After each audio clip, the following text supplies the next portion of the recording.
Next to me is Bryce Langston from Living Big in a Tiny House. It's a YouTube channel which currently has over 200,000 followers and is almost at 30 million hits. Welcome, Bryce.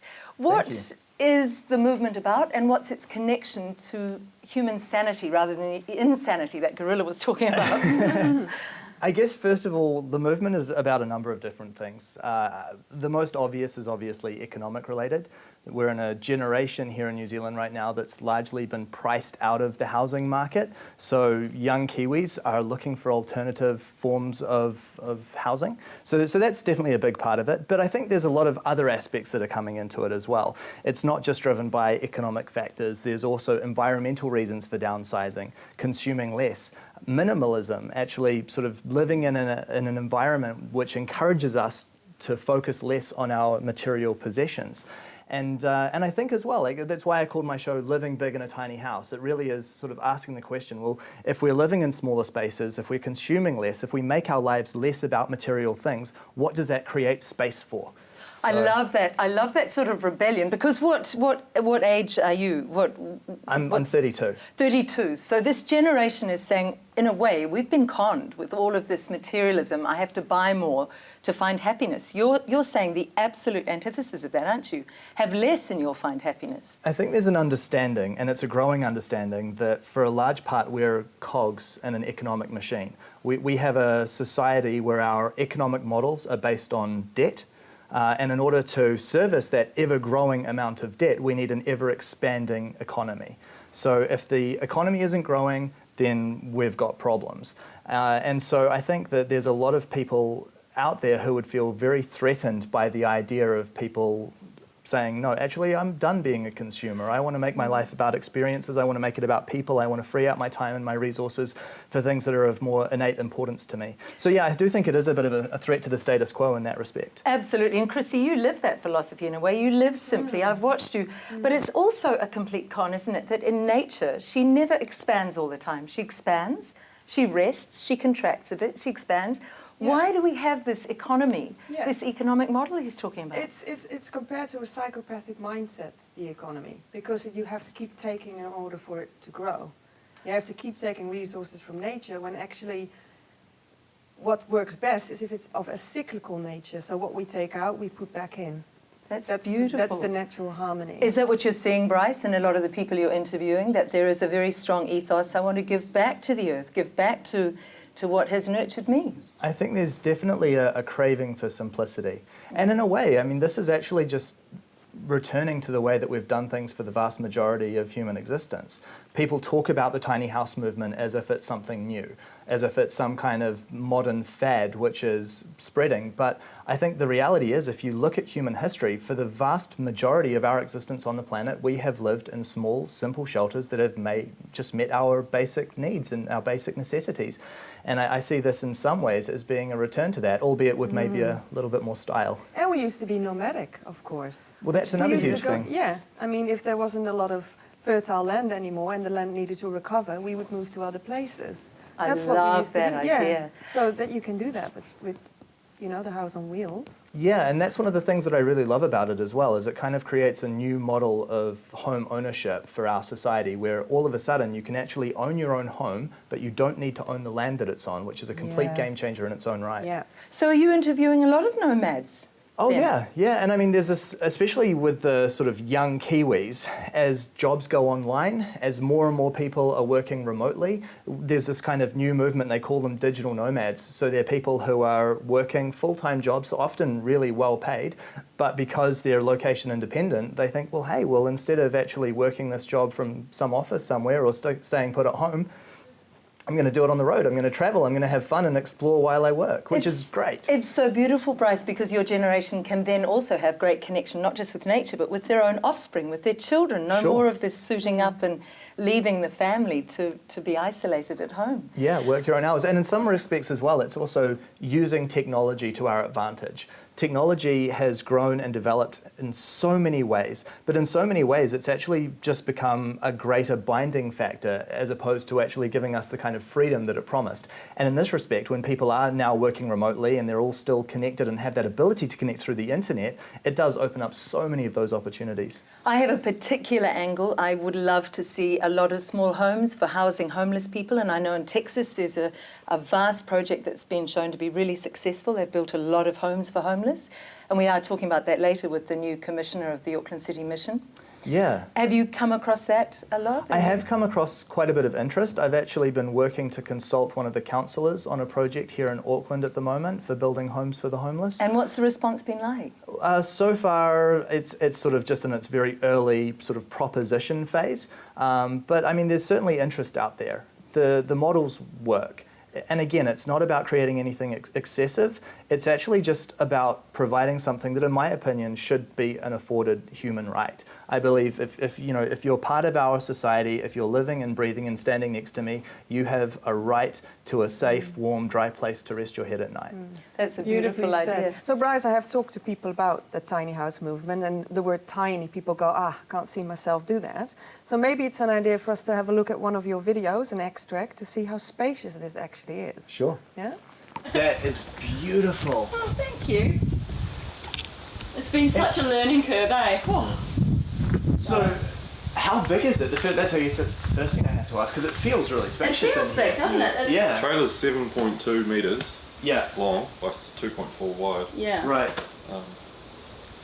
Yeah. So what would that be? About 15 square metres? That's a bit over 50 Yeah. square metres. Yeah, we were amazed at how spacious it felt. Yeah. We kind of were expecting it to feel a lot smaller. Yeah. Yeah. And then I think it's because the ceilings are so high. Yeah. So That helps what's a the lot. height here? 4.25 to the 4.25. top of the outside. So Bryce, to do something like that, it's very inspiring, but are you largely coming across almost OCD tidy people, or can you have the slightly messy, slightly chaotic person living in a tiny space? I think there's definitely a personality type that's suited to tiny house living. You can't be a tiny house hoarder. That's not going to be any fun. Yeah. And On I your think, roof. Yeah, exactly. I think that sort of ties into what you said before. Not everyone thinks that they can do it. And I would really agree with that. I don't think tiny house living is for everyone. Sometimes people have said I'm a big proponent for tiny homes, and I am in a respect, but I also don't believe that we should all be living in tiny houses. I think that there's a certain personality type for whom it works, and if you fit that model, then I think that you should know that it is an option and that it is something that you can pursue. But I'm not going to sit here saying that we all have to sell our homes and move into boxes. I think there's a personality type whom tiny house living will work for, and I'm voting. So There you go. that begs the question, what's the personality type? Give us an idea of the sorts of people you're meeting largely. Well, I guess actually somebody like me. You don't strike me as OCD, Bryce. I maybe minor OCD. I don't know. Are you very tidy? I think You're my family organised? would probably disagree with the fact that I'm tidy. I like to think of myself as being quite tidy, though. I just need to limit my possessions, then I have no choice but to be tidy. But what are the characteristics, though, largely? I think it's, for me, because I'm creative. So for me, it works because having less space is a small sacrifice to also having less debt, which gives me more freedom and more time and resources to actually be able to put in my creative endeavor and actually focus on my music and acting and even things like filming the Tiny House show now. I just want to pick you up there. That's a very important thing. It feels like you've spent time working out what your priorities in life are, which a lot of people who are going through the system don't do that until they have a breakdown at 50 or a major questioning midlife. Have you put time into working out what's the most important value for me? Oh, sure. And I mean, everything's a compromise. Everything that we do in life is compromise. Every action that we take will impact on our ability to do something else in life. So prioritizing those things is huge. And for me, a space which was small, which met my basic needs, which meets my ethics as well in the case that my house is compostable and recyclable at the end of its life. It generates its own power, collects rainwater. What's the electricity it's generating? Are you doing solar? Yeah, it's solar powered. Wonderful. Yeah, so I have a pretty good sized solar system for a tiny house. I'm pulling in just under 1.2 kilowatts of solar power. So I'm like a that's tiny amazing. little So you might powerhouse. have excess power even. Well, that's actually one option. So if I'm parking up next to other homes, I could, in theory, actually share the energy with other tiny homes that are parked next to me, which is really good. And how much are they to build from scratch?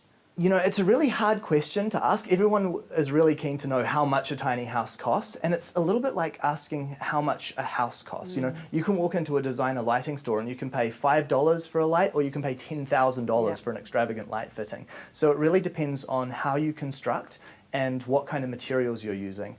In New Zealand, I've seen builds that are DIY builds, because that's another factor as well. If you can do the labour yourself, you can eliminate a lot of the costs. So DIY builds I've seen accomplished for as low as $15,000 here in New Zealand. Wow. And I've seen professionally built very high-spec tiny homes sold for upwards of $150,000. And what's the ballpark for yours, Bryce? I would say, I mean, I haven't really spared a lot in terms of the material resources that are going into my home. For me, it was really about the ethos of making sure that I was using really good, really high-quality materials that also had that sustainability story behind them. I estimate that probably by the time that I'm finished, the material cost will be around $70,000 to $80,000. Now let's talk about your site, because it's a phenomenal number of hits for a Kiwi guy who's basically itinerant, as I say. Thank you. Nearly 30 million hits. Are you staggered by how well this is done? When I started this project, I thought people would just think I was nuts, especially here in New Zealand, where there's this sort of quarter-acre dream, right, where we're sort of supposed to be aspiring to greater material acquisition. And I thought that people would kind of dismiss me as a bit of a fringe lunatic, and maybe some people have. Can I just say that I'm deeply suspicious of anybody who doesn't admit to being slightly nuts now? Yeah. I don't like the sanity. Yeah, well, you know. It often hides a lot of other things. And you get to be more interesting, right? Yeah. Well, the ones who are nuts are the ones with the imagination and the willingness to think outside the box, which we're talking about, isn't it, Chrissy? Absolutely. Sure. So when you started, a lot of people thought you were nuts. What happened with this project? Did you think I'll just throw a few things online and see where they go? When I first saw a picture of a tiny house on wheels, it was like an overwhelming sense of relief for me, because I'd been struggling so long as an actor and as a musician, still trying to pay bills and still trying to live in that sort of normal paradigm of society, which expects you to have a certain amount of incomings every week to manage those vast array of outgoings that you need to have if you just want to be a part of the modern world. And I realized that this was a space that would sustain me and meet all of my basic needs, that would allow me to actually focus on things which were more important to me. And I realized that if it can be such an amazing feeling of relief for me to know that this exists out there, I thought, I have to tell other Kiwis about this. I have to let other people know. And that was when I came up with the idea to actually start documenting my own build journey. And that progressed for a little while, and the following started to grow, and more people became interested. And as that sort of progressed, more and more Kiwis came out of the woodwork, and they would sort of start calling me up and say, hey, maybe you want to come and check out this project that I've been working on. And that's how the tour videos started. And once the tour videos started, the channel just kind of took off in this whole new direction, and the views just kept growing and growing and growing. And you know, now it's continuing to do really well and get more interest. And surprisingly as well, it's not just here in New Zealand. Actually, the biggest audience that I'm reaching right now is in North America, which is really cool. That's very interesting. And a lot of feedback, Bryce, like direct feedback from overseas? Oh, that's the great thing about the internet. Nothing is filtered. You know, if someone writes a comment on my YouTube channel, I read it, whether I want to or not. Is there much negative? Is there much critical? It's the internet. Of course there is, you know. I mean, trolling's just a part of life on the internet. And that was another learning curve. I mean, when you do actually put your stuff up online and put yourself out there, you're putting yourself to the world to be judged. And yeah, so that was another really interesting learning curve, actually dealing with a lot of that negativity out there. And dealing in what way? It's really a chance to free yourself from ego, isn't it, and not care. The ultimate thing is not to worry about. YouTube is definitely a good way of freeing yourself from ego. Yeah. Yeah. I get it. You know? Obviously, I made a documentary, Mind the Matrix, and I've had to learn that over time as well. Yeah. And you do learn it, don't you? Oh, sure, sure. What do you think what do you think the future of this whole beautiful phenomenon of free, because this program is about things outside the mainstream media. Sure. What do you think its future is, Facebook's future now? I think that it's essential. I think if we lose the internet, if we lose our ability to freely communicate with one another online, we lose a great portion of hope for the human race, is my opinion. I think it's probably, internet freedom and internet security is probably one of the greatest pressing issues of our time right now. And I don't say that lightly, because we're also dealing with other really huge things like global warming and a lot of other stuff, which is obviously also really pressing and directly affects our ability to sustain life on the planet. But in a similar way, if we lose our ability to communicate freely with one another online and put out these ideas, then essentially the powers that be and the current paradigm wins out, and our media gets censored, and we lose our ability to be well-informed world citizens, which is a paramount issue. And I think the world is waking up. This is what this program is trying to say. There are so many wonderful ways to get information now, but we need to wake up enough to defend them. Absolutely. To really, because mainstream is not serving that purpose you talk about. I think, Chrissy, the program Bryce does would do brilliantly on mainstream media, don't you? Of course, People many would of love these it. type of programs would do really well on mainstream, and this is what I'm hoping to achieve. You know, to get the Support. get the support. and make that transition to more alternative media on the mainstream. Wonderful, and it's been inspiring to talk to you along those lines. Thank you so much, Bryce Langston. Thank you.